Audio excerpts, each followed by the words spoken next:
ADN, premier album, dans les mains.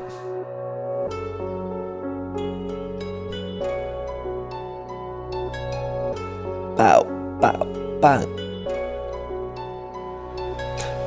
Regarde comme on a changé, mais on est toujours les mêmes à faire le con, toujours les mêmes à faire des trucs de fou.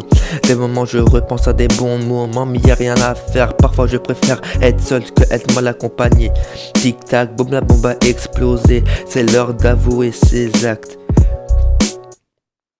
Oui, j'avoue, y a des moments où j'ai fait le con, mais le petit a grandi, le petit a changé, et il cherche du taf pour payer le loyer de sa famille.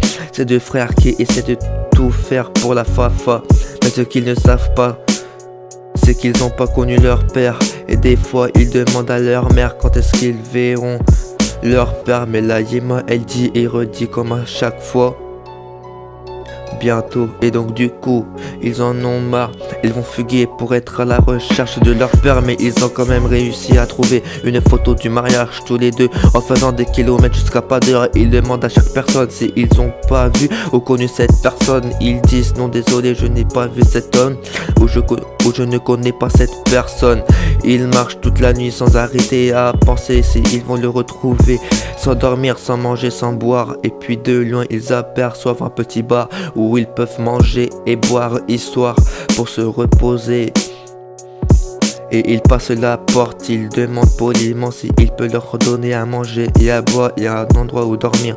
Le bonhomme accepte et les deux frères racontent ce qu'ils ont fait pendant ces kilomètres en plein hiver. L'heure passa, ils vont dormir histoire de reprendre des forces. Les bonhommes du bar leur donnent un déjeuner au petit matin. Bon ça va, ils ont prévu de quoi payer.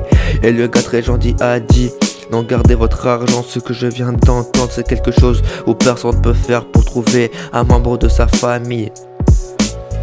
Ces deux frères qui sont à la recherche de leur père, mais ils savent pas si ils vont le retrouver. Ces deux frères qui sont à la recherche de leur père, mais ils savent pas s'ils vont le retrouver. Et leur passe, ça fait déjà 3 jours qu'ils sont à la recherche de leur père. La mère doit être morte d'inquiétude, sans nouvelles, sans réseau, même plus de batterie pour prévenir. Ils continuent leur objectif jusqu'à des mois, à passer des autoroutes, à passer des canaux, à faire toute une ville complète.